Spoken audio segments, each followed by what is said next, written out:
What is going on, everyone? This is Zach back here with another episode of Clutch Crew Sports. And here in today's episode, we are going to look in and do a recap for each of the first three games of the NBA Finals. We're going to talk about the best players, the worst players in each of the games for all the teams, and talk about what we think needs to happen going forward. So hopefully you guys enjoy this episode. And now let me introduce you to the rest of the crew. What's going on, guys? This is Eric, your ranting co-host here. Glad to be back for another episode, talking some NBA Finals. Hope you guys enjoy it, and just looking forward to breaking it down for you guys. And what's going on, guys? It's Connor, the co-host with the most, and I'm looking pretty good here with my prediction that I had for the finals.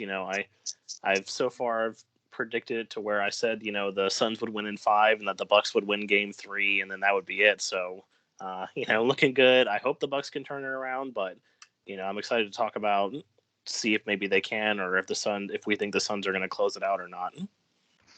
Yeah. And guys, let me just, before we get into the discussion about the NBA Finals, let me just say this stat for you guys and see how you react. This is now our third NBA Finals that we've covered on this podcast. That's how long we've been doing this podcast. Eric, you've been with me since the first one. So yeah, man. Third Finals, man. How's it feel to be this is like we've done this before multiple times now. Yeah, we have. Well, it was even crazier back when we first started doing it because we were literally dropping episodes after every game. So you're right. Yeah, that was exhausting back then. We were doing like the DraftKings lineups every game and all that. So it's nice to kind of do it this way where we're not having to do this 2 or 3 times a week and just kind of break it down all at once. It's a lot easier. So especially working 2 jobs now. So that makes it much more simple. Yeah, dude, that was crazy that we used to do episodes after every game. You remember that too, Connor? I know, yeah. Well, I was there too. Yeah. We had to plan that out. I remember, I think there was, I know because you guys did the first 2, and then I think we all were able to do 4, 3 and 4, and then there was 5, it was only me and Zach, and then I said, I remember those DraftKings lineups because I remember when we were talking about what we were going to do for the episode tonight. I was like, I wonder if we could make a DraftKings like we used to do for the old ones, where we were discussing about whether we thought Pascal Siakam was a good pick for the DraftKings or not or whatever. And this time we'd be should we pick Chris Middleton this time or whatever, or someone picking Kevin Durant and then he got hurt in that trashy move by the Raptors fans booing him. That's true. Yeah, we got my most classic rant from that first NBA Finals cover. And we had the rant on the Golden State Warriors fans leaving the arena when they were losing. So yeah, I got some good. And you ranted. Didn't you rant on Mark Jackson too? Because you were talking about how he was like, this Warriors team would never make the playoffs if it was like this from the start of the season. And bro, you're high, bro. There's still Steph and Clay and Draymond. Also, we started this at a good time, I think, because in the 3 years now we've covered the finals, it's been 6 completely different teams. So remember all the 4 times of Cavs Warriors, Warriors every 4 single straight time. years, and then now we've had different matchups every single time. No team has came back to the finals yet. Heat, Lakers, Bucks, Suns, and Warriors, Raptors. Thank God for that. Yeah, I'm enjoying that very much. So yeah. We just need to get that. We need to get that going in college football now. We need Alabama, Clemson, and Ohio State to all miss the college football playoff this season. Oh God, the chance of that happening is the chance of this podcast getting 100,000 views tomorrow. But yeah. We'll talk about that later. So I do think it's a good thing that we have, these different teams making the finals for the fan bases that haven't seen their team in the finals in forever.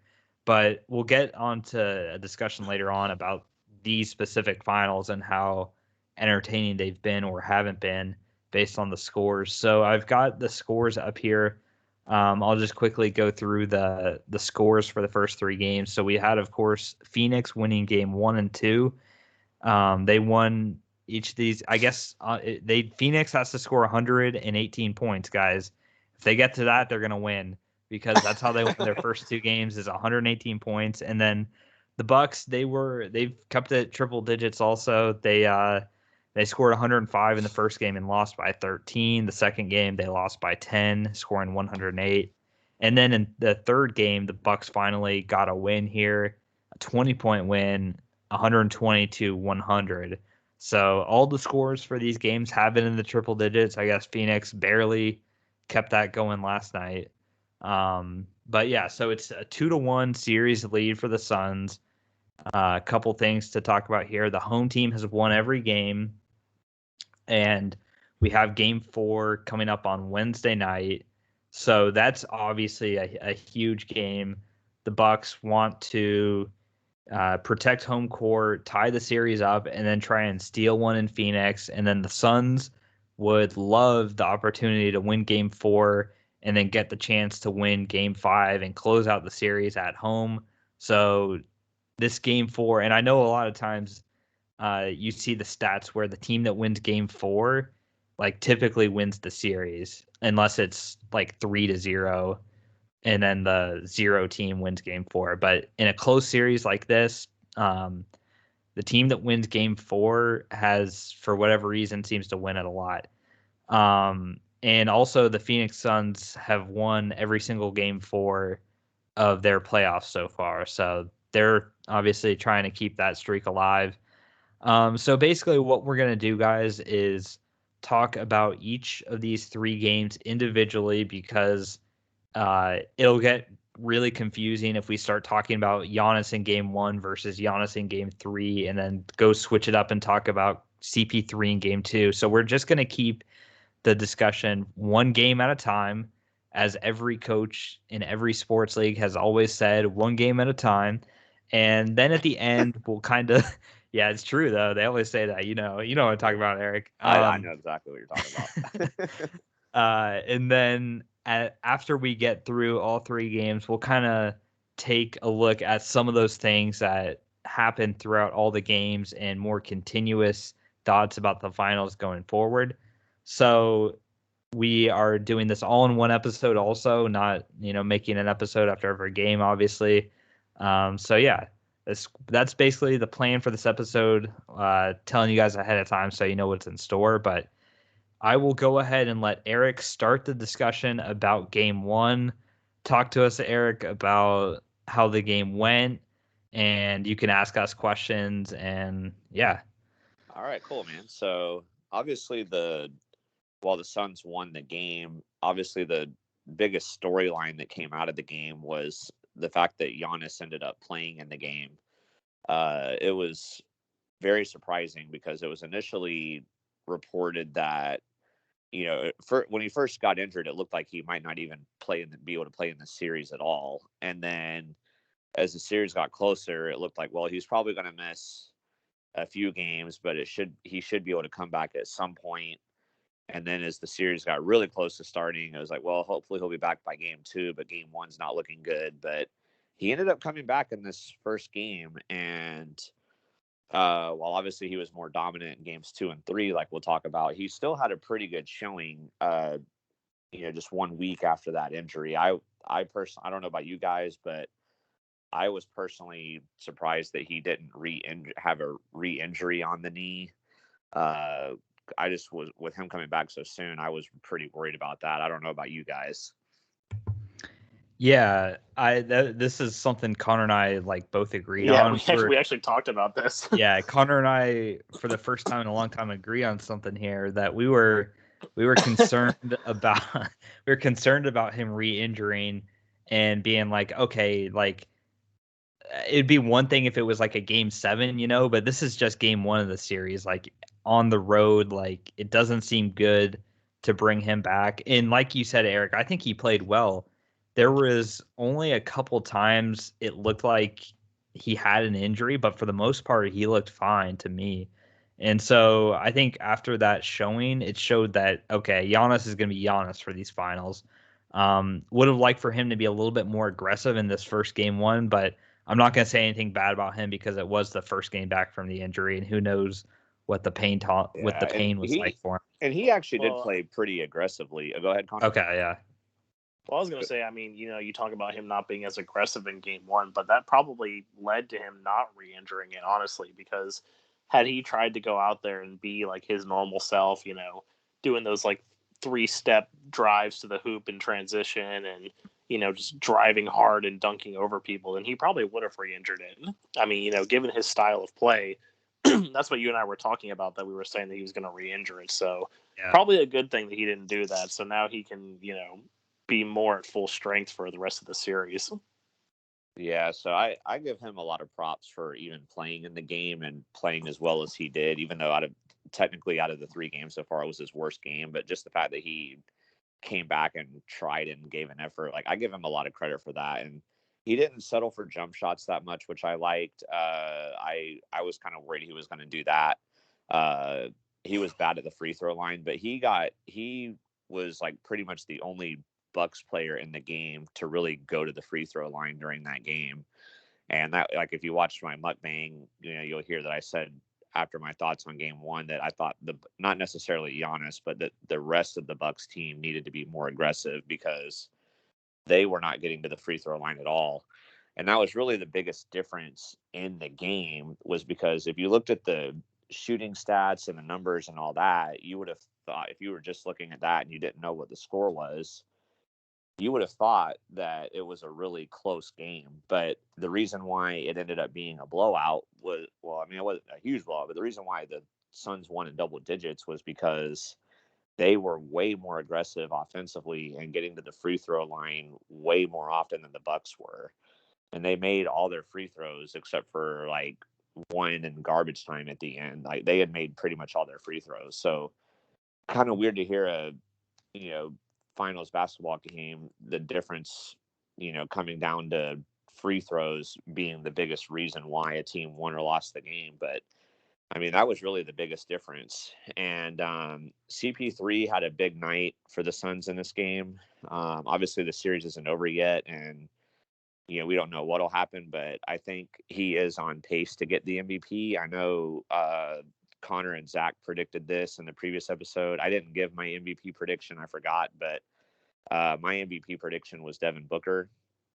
But he overall hasn't really been that great in this series so far. So if the Suns win, unless he just has some crazy games at the end, I don't think he'll get it. We'll probably talk more about that a little bit later. And then the other biggest note from the game was Dario Saric getting injured. And I know normally, like, a lot of people may not even know who that is. Yeah. He's definitely not a big name on the Suns roster or anything, but the biggest problem with him being hurt is that the Suns were already kind of thin at the big position. I mean, they got DeAndre Ayton, who's had a fantastic series so far, but the problem is that other than him, they don't really have anybody, which is going to be a big reason why they lost. What about Hornets legend Frank Kaminsky? Oh my gosh, Hornets legend. I'll say Connor. We already have Nick Bum and Bismack Bumbo. Do we have Frank Kaminsky? I mean, the thing about Kaminsky though is that he was never expected to be anything like super good. I mean, we were never paying him a boatload of money. Like, but Bumbo had that big contract like the year before this one, and then obviously we're still paying Nick Bum. Like, so I'm not gonna give a nickname to Frank Kaminsky, but he's definitely not very good. Definitely not a bright spot in the Hornets past. There's a reason why he hadn't played hardly at all in these playoffs until Saric got hurt. Because while Saric isn't amazing or anything, he'll at least go out there and get you the rebounds you need to get. He'll set the screens. He can get some putbacks, and he's also a decent 3-point shooter. Like, he made some threes. I've seen him make a good amount of threes throughout the playoffs. He made that 3-pointer, man. He made that 3-pointer. Yeah, well, unlike Karl-Anthony Towns, he doesn't just strictly rely on that, but if he's wide open, he'll shoot the 3. He makes it a good amount, so like, he can contribute. But we'll talk about when we get to game 3. Probably a big reason why they lost that game was because when Ayton was out of the game, the Suns were getting torched on the rebounds, especially the Bucks were getting a lot of second chance points from that, and kind of like how the Bucks are thin at guard right now with DiVincenzo. Probably not even pronouncing that right, but DiVincenzo. There we go. I don't know why I couldn't say that. But with him being out, the Bucks are really thin at the guard position, whereas that's the biggest strength for the Suns. But now it's almost kind of like a equalizer in a way with Sarge being out, and then the Suns not really having any bigs. So I guess my question that I'll ask you guys before we go into game 2 is which injury do you think is more significant, the DiVincenzo injury for the Bucks? I probably said that wrong again, or the Sarge injury for the Suns? Which one do you think? Which team is hurt worse by the injury? I'll let Connor go first on this one. It's very interesting. I think if I had to say, I still say probably the DiVincenzo injury for the Bucks, just because I think we saw the effect of that throughout this whole playoffs. Kind of the Bucks were really missing another. I don't know. I know we have the stat up here, 16 of 26 from three is not bad, but generally when the Bucks are off from three, it's because they really only have Chris Middleton and Drew Holiday to shoot threes. Lopez shoots them too, but he's obviously not the greatest in the world. But they're really missing another outside scoring threat when they have, and that's what DiVincenzo really gave them. Obviously they like to be aggressive, which they weren't in game 1, but they like to be aggressive, get into the paint. Giannis obviously does his thing, but we've always talked about in the past that the way that Giannis has success is that he has really good shooters around him. And then not having DiVincenzo really limits them in that area even more than they already were to start with. The Bucks were already not a great 3-point shooting team. And then losing DiVincenzo, you lose one of your best. That really hurts you. I think the thing for the Suns with Saric is that if he can, it's really just, we're going to talk about this a little bit later for game 3 too, but it's just really about DeAndre Ayton staying out of foul trouble. If he can stay out of foul trouble, I think they're fine. But you're right, though, that if he does, if he gets into foul trouble like he did in game 3, then, the Bucks have a lot of bigs. They got Giannis, Brook Lopez. They got, PJ Tucker is not, obviously not. Bobby Portis, PJ Tucker is obviously not big, but, he can grab. What about Thanasis? Yeah, Thanasis. But yeah, the Bucks have a lot of size on this team. And, if they are able to, the team that controls the boards controls the game. So, but I still say that DiVincenzo's injury is bigger for the Bucks than Saric is for the Suns. So I'm going to disagree with this. Shocker. But we've agreed too much at this point. We have to disagree now. But no, it's close. I do think it's close, but I give the edge for the more important thing to being Sarge's injury because for one, it happened 2 minutes into game 1 here, so it was a shocker sort of thing. Whereas the Bucks had prepared for multiple playoff series now without having DiVincenzo in the lineup. So it's the Bucks have gotten used to not having DiVincenzo out there. People always say 3 Vincenzo because he's a 3-point guy, but also too, I'll say this I think the way that the Bucks should win these games and their best chance at winning the finals is not shooting threes, and it's going through Giannis in the paint. And I think actually having DiVincenzo would kind of hurt that from a standpoint of Giannis. So, and he's not a good enough three. It's not like he's a Steph Curry or Dame Lillard from 3 type of player. Yeah, he's a good 3-point shooter, but he's not an outstanding one to where you feel oh, this is a 3-point sniper that's, missing. So in that aspect, I think the Bucks actually will play a way that is more likely to make them win the game without jacking up a ton of threes, even though they still kind of been doing that throughout the series. Whereas PJ Tucker, man, PJ Tucker's such a great shooter. whereas the corner, the corner 3 for PJ, yeah. But Saric's injury, man, that was, and DiVincenzo is the better player between the two, but for Saric, he was playing, big minutes with them, and having to play Frank Kaminsky now, like, more is definitely a downgrade. And it's like you said, with Ayton they were already a small team to begin with, and it makes them even smaller. So I think that's, a downside to them. But what about you, Eric? What do you think between the two injuries? Yeah, Connor's right in the sense that if Ayton stays out of foul trouble, that it shouldn't be as big of a difference, because he did sit out pretty much almost the entire third quarter due to being in foul trouble. But man, just even the little bits that Kaminsky has been in the game. Now, I didn't get to see game 2, which we're going to talk about later, but from what I saw, like in games 1 and 3, just the little bit that he was out there, I mean, he's getting torched. And so then they had to take him out because of how bad he was getting torched. But then the problem was that then they're not getting rebounds. And the Bucks were obviously on fire in game 3. I mean, it seemed like they were making everything, which I don't expect to happen continuously going forward. But the problem was when either Kaminsky was in there or when he wasn't in there, and they went with more of a small ball lineup. I mean, even when the Bucks weren't making it, they were getting rebounds and then getting putbacks and still scoring every time. And even though the Suns had a run in the third quarter where it seemed like they were making every shot, they couldn't close the gap because of that. And so I'm going to agree with Zach. I think Saric is the bigger problem, because even though DiVincenzo shoots the 3 pretty well and the Bucks missed that, while they're not an elite 3-point shooting team, they still have other options that can go out there and hit the 3.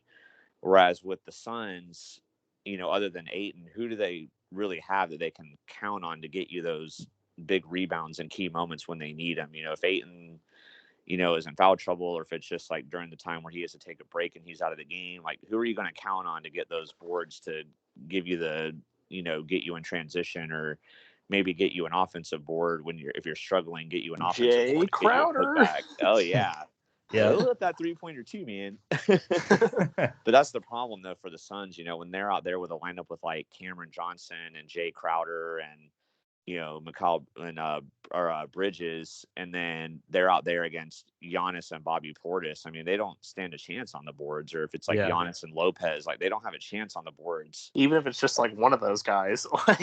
Yeah. So I mean, I think Saric is the bigger loss. I mean, like, I agree with Zach too in the sense that it is close. It's not like obvious, like it's not like an obvious. Yeah, choice, it's not like it's not like it's like Giannis versus Saric or something. It'd be like, duh, Giannis, But man, Saric, that's a bigger injury. I guess those are the main takeaways from game 1 that I had. I don't know if you guys have anything else before we go on to game 2, but that's my game 1 analysis. Yeah, I think you did a good job, Eric. Thank you. All right. All right. And now everybody on Twitter, see if you agree with me. Did Eric do a good job covering game 1? Hit us up at Clutch Crew Sports. Well, don't worry. It can't be any worse than probably what I'll do, because this is obviously my weakness as a co-host. Yeah. So don't worry. Put you in the tough spot here, Connor. We can make a poll on Twitter. What grade do you give me? Listen to every single one. Like, listen to game 1, game 2, and game 3, and then who did the best. Yeah, who did the best conversation? That was good job, Eric. Good job. Thank you. From the bottom of my heart. I'm actually serious. I'm not. People will think I'm being sarcastic. I think you did a really good job, man. Thanks, man. I worked hard. I worked hard. Did that research, man. Look, I did a mukbang and ate Raising Cane's while talking about this game. So you also knew about this plan 30 minutes before we started recording too. So it's not it's not like we had that slide. If you're watching on YouTube, I made these slides earlier today. So I should probably start doing these after the game, but I just realized about this. This would be a good way. We're making it work. Yeah, man. Okay, so let's get to game 2, guys. So this was the second game that the Suns scored 118 points, and I'll talk about the Bucks first here, and then go to the Suns, and then I'll actually go over to Twitter and show you guys what I consider to be the play of the game. So I'm glad I get to cover game 2 to show that. So Oh, Giannis, are we gonna get a copyright strike because of you showing a clip? hopefully it's not long enough to get a copyright strike, but we'll see. I'm breaking the biggest rule in podcasting. When you show like a video thing, the people on the podcast apps are like, what are you talking about? But we'll try and explain what happened. It's just one play. But here's some of the keys, guys, for game 2. Giannis, this was his first game scoring 40 points in the finals, and I think he joins Michael Jordan as the only person ever to have back-to-back 40-point games in their first NBA Finals, I heard. So Giannis with the Take injury. that, LeBron. Yeah. LeBron who? No, just kidding. So LeBron. Oh, God. Giannis, man, did everything he could to keep his team in the game. It was just what let the Bucks down was Chris Middleton, really terribly inefficient Shocker. on offense. Scored 11 points. I know I'm a bigger Middleton fan than you guys are, but this game too, the blame has to be on him because with a normal Middleton game, like an all-star level Chris Middleton type of game, I think the Bucks win the game. But some continuous problems here in lack of adjustments, I think, cost the Bucks in game 2. Kind of like what Eric talked about on his mukbang. If you guys didn't watch that mukbang, go check it out at the Clutch Crew Sports YouTube channel. He does mukbangs every 2 weeks talking about sports. So if you have any questions you want him to answer on the mukbang as he reviews some food, go ahead and message Eric and he'll try and answer your question on there. But he was talking about like what the Bucks would need to do to adjust, and I thought they just didn't do that in game 2. Really, they still shot. This was their 3-point percentage, 9 of 31 from 3. That's way too many threes. I think the Bucks should not have taken that many threes, and they should have, taken advantage more of the paint where they have the matchup in this series. And it was a bad 3-point percentage. And the problem is the 3-pointers, they get good looks, but they're just bad shooters, I think. Like, they're just Brooke Lopez. Would you rather him shoot a 3 or would you rather him be in the paint backing down someone? Like, I know it seems like his game is transitioning more to the outside, but still, like, this is a chance for the Bucks to abuse them in the paint. And then the free throws, 15 of 23 for the Bucks, so still not hitting. They get more than the last game, but still not ideal, going 15 of 23. And then this was for the Suns, this was Booker's best game of the playoffs so far, scoring 31 points. And something too that I noticed, and I did notice this while watching the game, and you'll see it when I show that play. It seemed like everybody was contributing. Like Jay Crowder would hit some threes. Booker was consistent. CP3, I think, has played really well throughout the whole series. Ayton obviously was big. Bridges, it seemed like all the starters were contributing. And when the starters were on the court for the Suns, they were easily winning this game. It was the problem came from the bench, in my opinion. The bench players for the Suns, and this gets back to the Saric injury, that's one less guy you have for the bench. And so another good thing for the Suns, which helped them win this game, was they were 20 of 40 from 3. A lot of those were good looks, as you'll see later on, and it was just obviously they were at home, so they had the home court advantage, and the game really wasn't that interesting after halftime. Like the Suns had a lead, the Bucks would make a little run, but not threaten the lead really, and the Suns just ended up winning the game. So let me go over to Twitter real quick so I can show you guys what everybody's been dying to see here is this play. And Eric, you didn't watch What any was that game number two, that right? popped up? I don't know. Wait, we were talking about like at the top here, like when you do like this scripting thing. I have Crackers and ads blocked. That's a lot of ads blocked. Oh yeah, you're looking at my yeah, I know. I'm not sure how accurate this is. I think they inflate the 1.17 days of time saved. But anyways, let me get on the Twitter real quick. I have a on the Twitter. I have a The Twitter. bookmarked tweet. Oh my God, are you serious? That person deleted their tweet because it's not on my bookmarks. Oh, I must say that's a great bookmark right there with Dennis Schroeder. Like, I know, I did bookmark that because it was funny. Basically, there was a tweet saying Dennis Schroeder has communicated he wants 100 million to 120 million in free agency. Eric, what do you jeez. put you on the spot here? Eric, what do you think about that? Dennis Schroeder, you're my boy and everything. You helped my Thunder team get to the playoffs last year when nobody thought we were going to do anything besides be in the basement. But come on, man! Like He wants that Harrison Barnes money. Like, I don't know. Maybe some team that has a ton of cap space will work that out. But he is Charlotte. I'm looking at you, Charlotte. Don't do that. He is not deserving of that. So. Michael Jordan likes to give those big old contracts, giving that big one to Gordon Hayward. Like, don't do it, Charlotte. Yeah.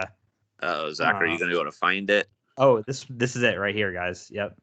So it's not 1 minute and 37 seconds, but here, thank you to the @NBA_Philippines for having the tweet with the when I searched Suns game 2 play, they came up and they were the first one to come up with the actual thing I wanted to show.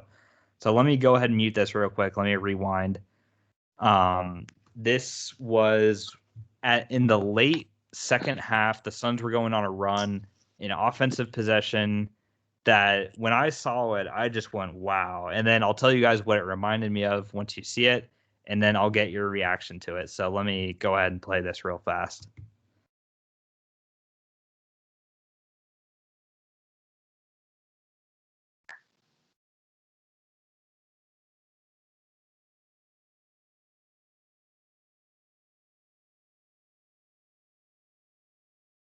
So basically, it's 18 seconds, probably like 13 different passes. I thought the Bucks did pretty good on defense too on that possession. It wasn't like the Bucks were just like, not playing, but 13 different passes or so. Some guys had 3-point shots that they could have taken, but they kept swinging the ball around to try and find a better shot. Crowder got a little lucky on that one pass that got deflected and went back to him, and then he made a pass down to somebody, and then they made a pass to, I think that was Bridges, that got fouled while he was dunking the ball or laying it up there. I can't remember, but it was an and one that they converted, and it just took the building just exploded after that possession. And to me, the thing that reminded me of was one of those, Warriors teams from a couple years ago where they would just have those crazy possessions like that, where they would get teams running around, there was always like some guy that was open, and then they would pass it to that guy and he wouldn't shoot it, but then he'd pass it to a guy even more open. And then eventually Steph would make a shot and then the place would go crazy. So I'll start with Eric. What were your thoughts seeing that play, and what's your reaction to that? And do you have like a similar feeling as I did? Yeah, that was, like I said earlier, I did not get to watch game 2 because of work. So I had not seen this until just now. And that's the type of stuff that I love to see in basketball, because I don't really like the way the game is played now a lot of the time when you see teams just doing, it's all ISO or it's all pick and roll only. Like that's pretty much what these teams rely on and stuff. But what I love seeing plays where there's good ball movement, they're getting everybody involved, players aren't being selfish, and that's what you like to see, man. And like you said, there was part of this where they got really lucky there with Crowder where they didn't lose the ball there, but I mean overall the ball movement was spectacular, and just watching them play as a team and not just take the immediate shot, try to get a better shot. I mean, you love to see it. So if they can keep that up, that'll be a nice thing for them, because that's the best way to get offense in the NBA, in my opinion, is doing stuff like this.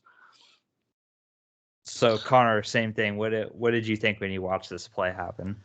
I mean, Eric's right. I mean, it's something that honestly is good for the game, in my opinion. You know, so much of the NBA now is all about me, and you get all these guys playing hero ball. Like, I mean, some of them are good at it, some of them are bad at it. I mean, but you look at any all-star from, you know, LeBron to Steph to Dame, Giannis, like all these guys, like they all want to play hero ball most of the time. You know, you don't see, you know, a lot of passing going on. I mean, people are saying, oh, like LeBron's such a good passer or whatever, but like, you know, regardless, it's all about me now in the NBA. Like, it's all about getting your stats, your numbers, and, you know, seeing a team that's unselfish enough to pass it around, like you said, maybe like 13 times or so during that clip. Like, you know, it's something you see a lot of in college still, which I think is really interesting. It's kind of one of the reasons why I like watching college basketball more, is they're a lot more unselfish.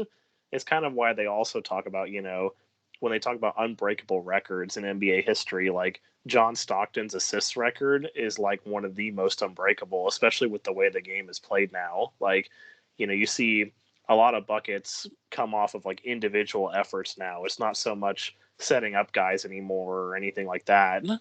It's all about individual play. So it's I would like to see more of this, honestly. It's too bad that we don't, but it's important this for is the like game. when It's something important. like this happens, it's like a special thing. Like everybody goes crazy because it's so Yeah. rare. Is that go back Yeah. to the part where Devin Booker had the ball?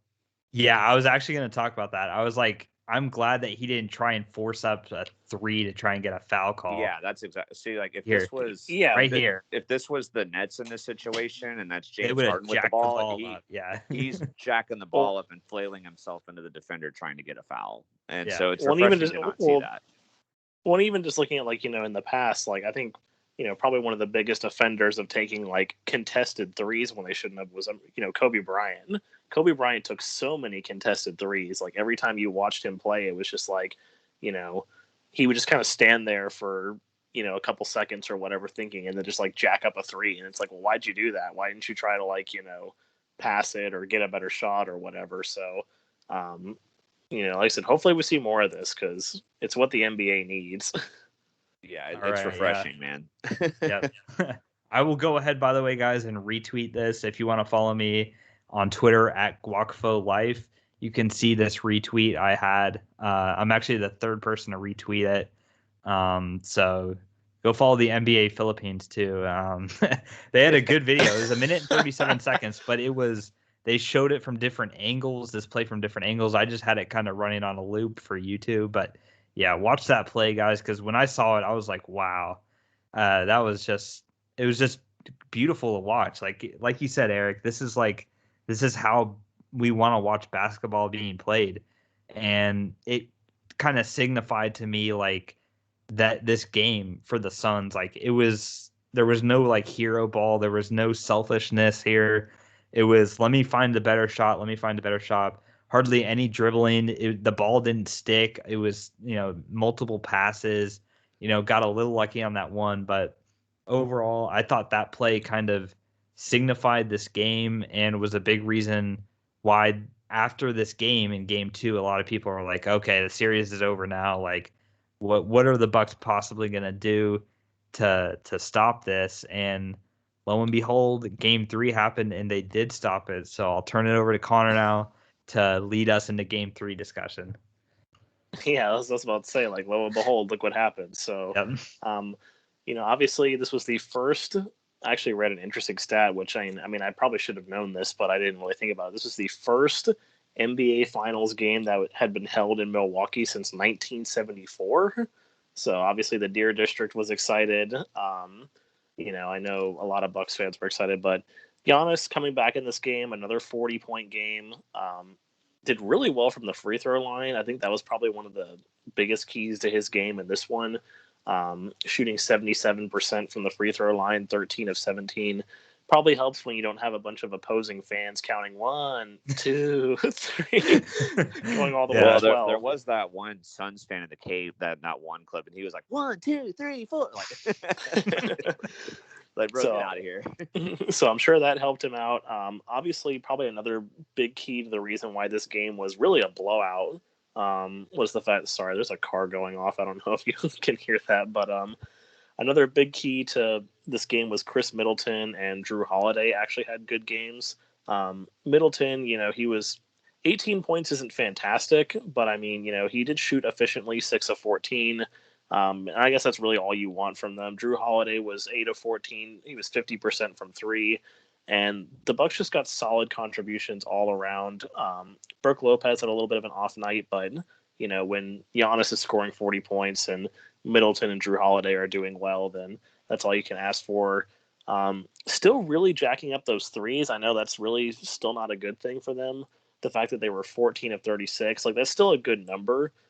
Percentage wise, that's about 38%, 39%. So you're not going to complain with that, but it's still kind of going against Zach's or strategy for the Bucks. So they need to get into the paint more. Thankfully, Giannis only took 2 3-pointers all game, so Giannis was getting into the paint.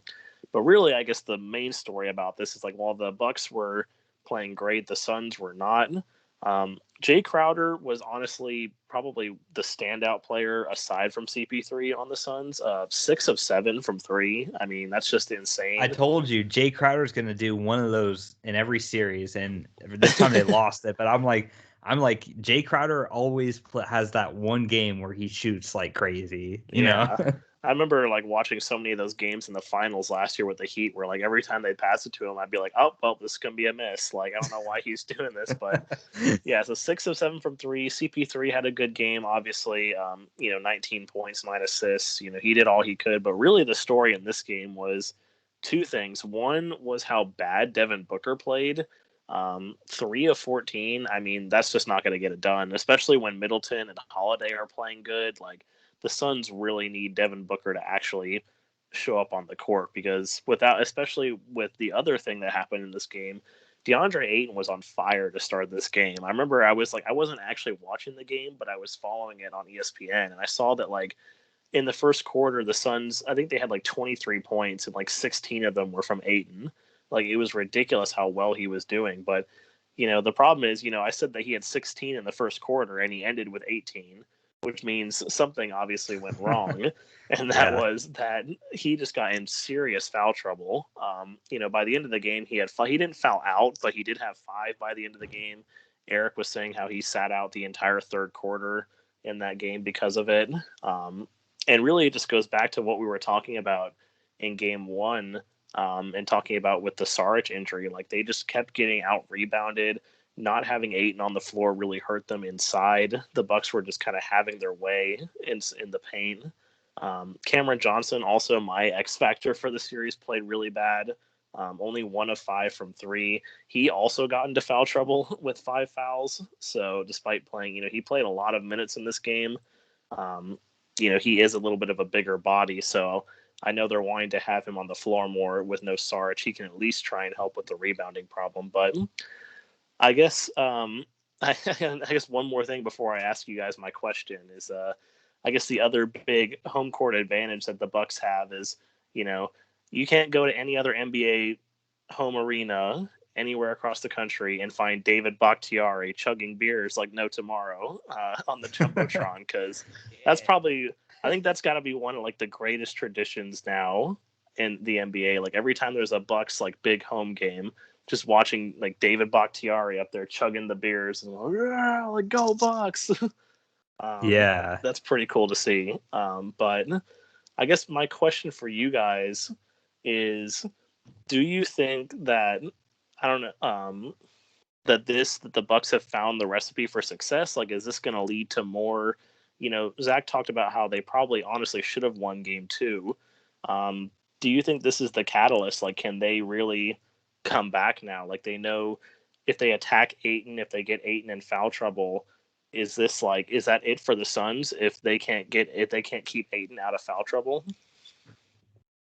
I'll go first on this. I don't think that they've found the success. I mean, they did win by 20 points, so that's something to note. But I think, to me, when you look at this game 3, what stands out is Booker was just not Booker. I mean, he's one of those guys that I think is hot and cold. and this was just a cold game for him. But if he's easily capable of scoring 35, and well, actually, here I guess I know. Sorry, I interrupted you. Yeah. But I guess I have a better question for you than actually Okay. made me come up with it. So, you talked about which injury was worse, DiVincenzo or Saric. But my question is, what's worse? Is it worse for the Bucks if Middleton doesn't show up, or is it worse for the Suns if Booker doesn't show up? That's tough. I'm gonna say it's worse for the Suns because with Giannis and how he's been playing, Giannis is like getting 40 points a game. So when you get like 40 points from Giannis, you should be competitive. Like that's 40 points. Like if your team scores 100 points, that's just think about that. That's 40. And so he's been showing up every game. So I'm not afraid to say that the Bucks should be in all these games solely for Giannis. And then you just need a role player. You need a Holiday or a Lopez or a PJ Tucker or a Bobby Portis, somebody like that. Tucker. Or combine PJ Tucker and Bobby Portis to get you 25 or something like that. Just some sort of other thing. Middleton, very important, but Booker is honestly supposed to be the best player on the Suns. He's supposed to be the best scorer. CP3 has been, but in the regular season and stuff, usually it's Booker. So that's why I'm saying it's Booker. But Eric, what about you? Oh yeah, I mean, like you just said, Devin Booker is supposed to be the best player on the Suns team. While Middleton's the second best player for the Bucks, he's not expected to go out there and be the best player. So him having an off night every now and then, isn't necessarily the end of the world for the Bucks. But I mean, you saw here Booker had only 10 points on 3 of 14 shooting. I mean, that's just awful, and that's not going to get it done, man. I mean, I don't know, like, because even in the first game he had 27 points, but he took a pretty good amount of shots to get that 27 points. It wasn't the most efficient 27 points. So Booker's really only been good in game 2. So if the Suns are going to close out the series, he's going to have to do a lot better than this, because I mean, if he, while I to kind of piggyback off of that original question, like, I don't think they've necessarily totally found the key to success, because it's not a guarantee they're going to be able to get Ayton in foul trouble all the time. And then it's also not a guarantee that they're going to be hot like they were in the third and fourth quarter of this game. Where Giannis making his free throws. Yeah, Giannis making most of the free throws. The Bucks, I mean, at home he might. Yeah, that's true. For sure. They made a lot of threes in the second half of that game. I mean, it just seemed like the Bucks were making everything, and I don't expect them to keep doing that. But if Booker keeps only going out there and going 3 of 14 every game, then the Suns could be in trouble. All right. Okay. Yeah. So that'll wrap up, I guess, game 3 discussion. So I told you it couldn't be any worse, Eric. No, that was good. That was good, Connor. That was some good questions to apply. You did fine, man. I do my best. Okay. All right. So now let me get to a couple of these. Let me see where we're at on time real quick. Okay. So I'll pick probably a couple of these questions I came up with. So these are kind of questions I have, or just things I've noticed throughout the series.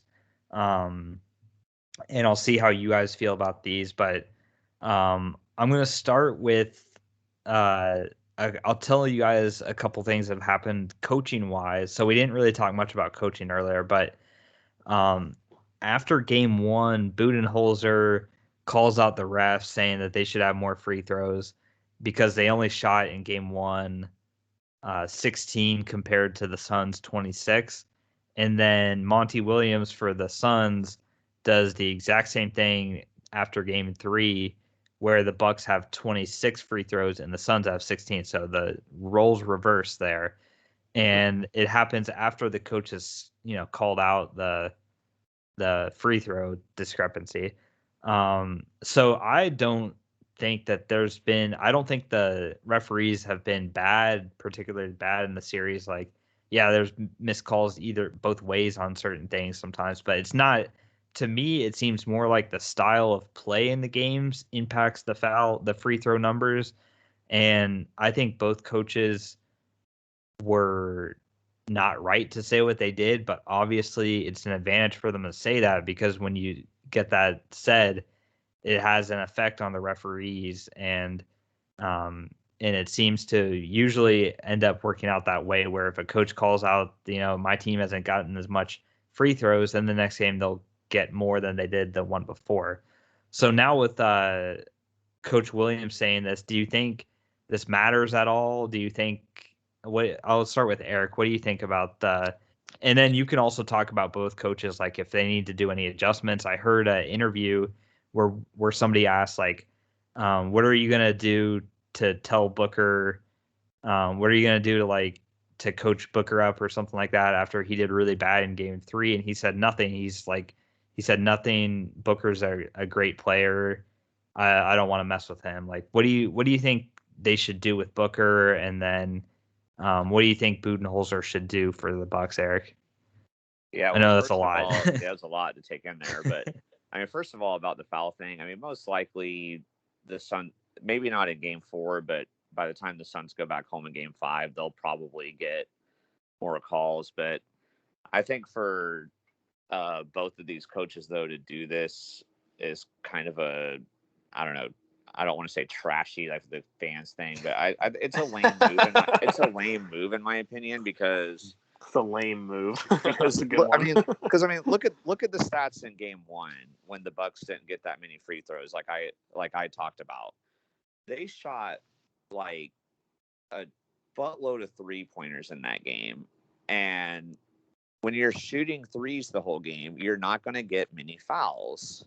And then in game 3 for the Suns, they shot like 31 threes, I think it was, in that game. So when you're relying on the jump shot, especially 3-pointers, you're not going to get very many fouls. I mean, it's that simple. If you're not driving to the paint, you're not going to get that many foul calls. So that I don't know. I get, like I said, like Zach said, I mean, I get why they do it, because they want to try to get an advantage in the next game and all that. But now, if you're like driving into the paint the whole game and you're not getting foul calls, then I think you have every right to call out the rest. Like, okay, this is garbage. You're not playing fair when we're being aggressive, but somehow, even though there's contact, a lot of the times you're not giving us fouls.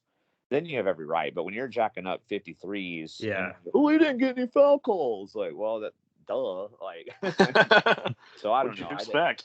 That almost kind of got me on a mini rant there, because I didn't listen to the press conference and stuff, so I didn't know those things were said. But I had heard the Budenholzer one after game 1, but I didn't realize that Monty Williams came and said it after game 3 too. Yeah, he was like frustrated with the disparity. I think he said he didn't like call out an official by name, like, or anything, but he was like frustrated at the discrepancy.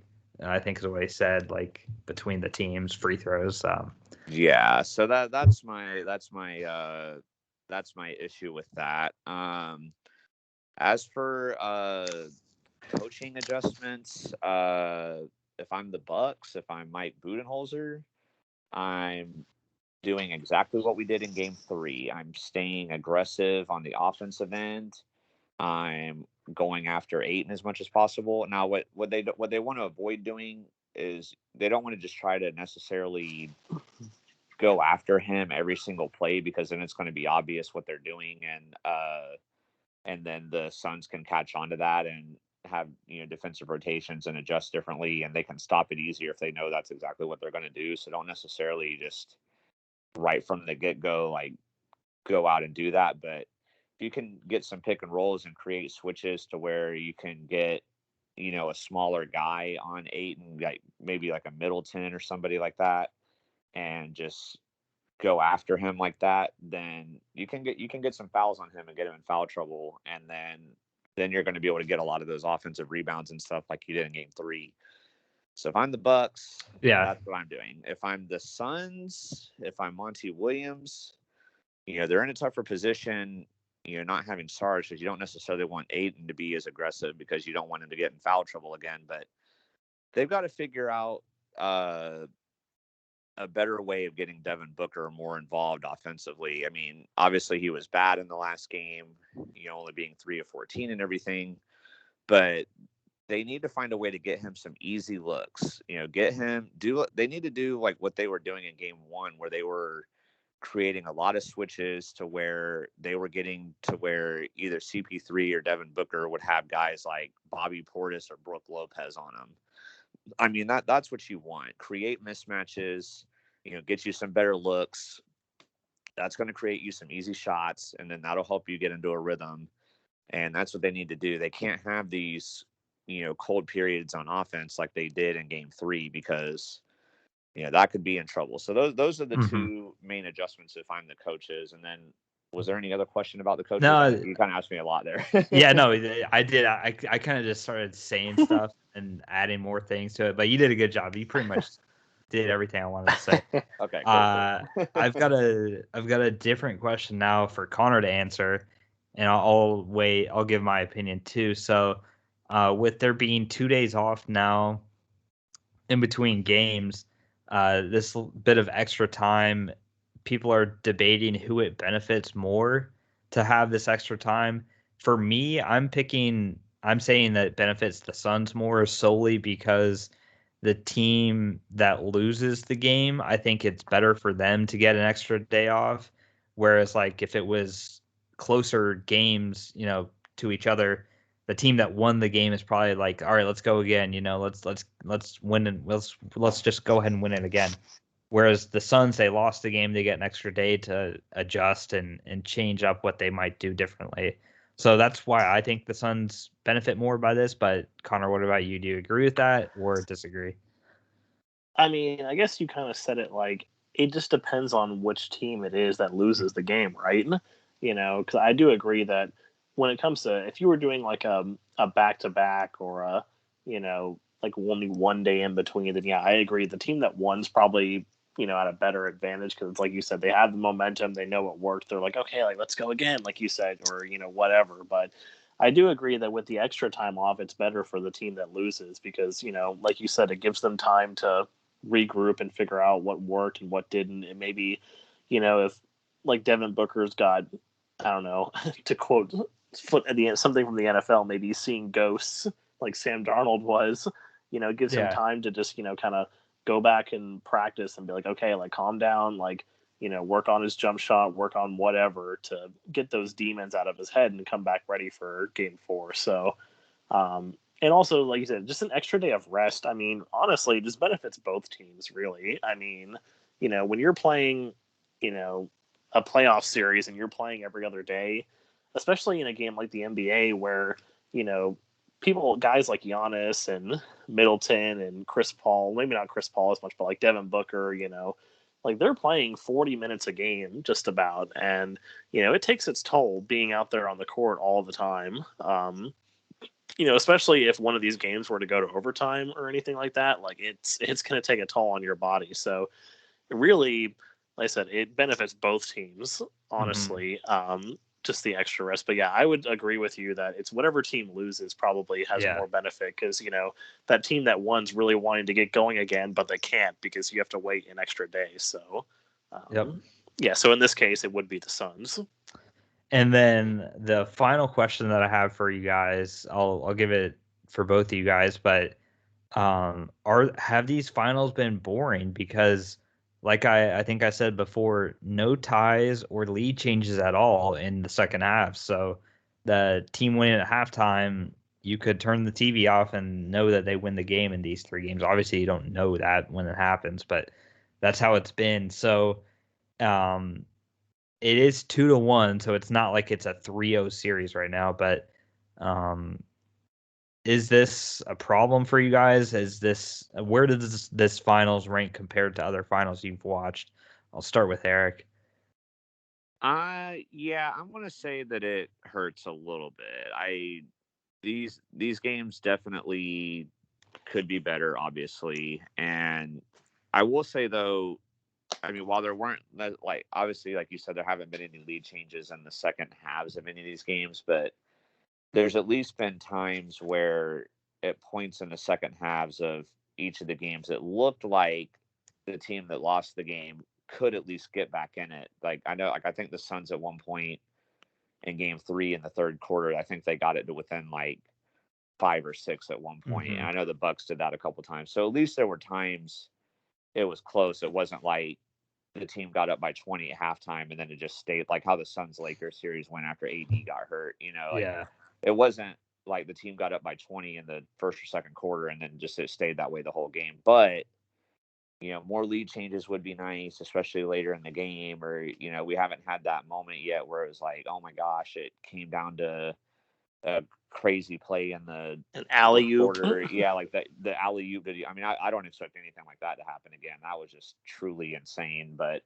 you know, no like last second, you know, buzzer beater or some clutch shot that put it over the edge. You know, we haven't had anything like that yet. So I do think it's been a slight hurt. I guess if I was going to grade these finals so far, I'd give it maybe like a B minus, because there's been some exciting stuff. There's been some good plays, obviously, like the one Zach pulled up. You know, there's been, you know, some cool. Giannis has had 2 40-point games. I mean, so there's been a lot of exciting stuff, but it's just we haven't had anything at the end of the game that's been exciting. So I can't give it a high grade, but so I'm going to go like B minus right now.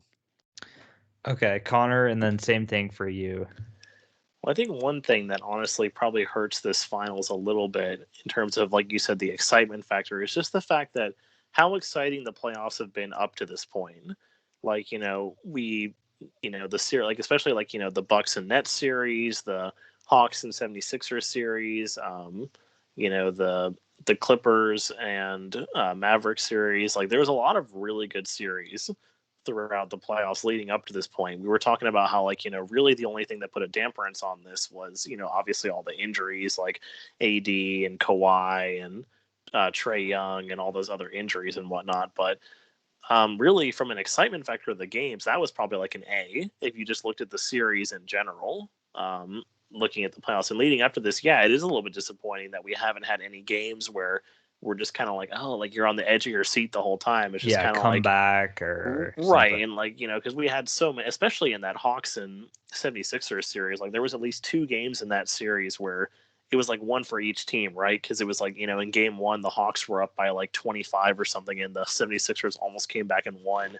And then the same thing happened in, it was either game 5 or game 6, I can't remember, where like the Sixers were up by like 20 some points and then the Hawks came back and won. But it's just, you really want something like that in a series like this. Now, I guess one thing that's also saving it though is the fact that it is 2-1, like you said. Mm-hmm. And even if there is another blowout in game 4, if the Bucks win game 4, then that kind of saves it even more almost. Because even though the games themselves haven't been exciting, it's like the series is exciting because it's tied at 2-2. Yeah. So you're like, you don't know which way it's going to go.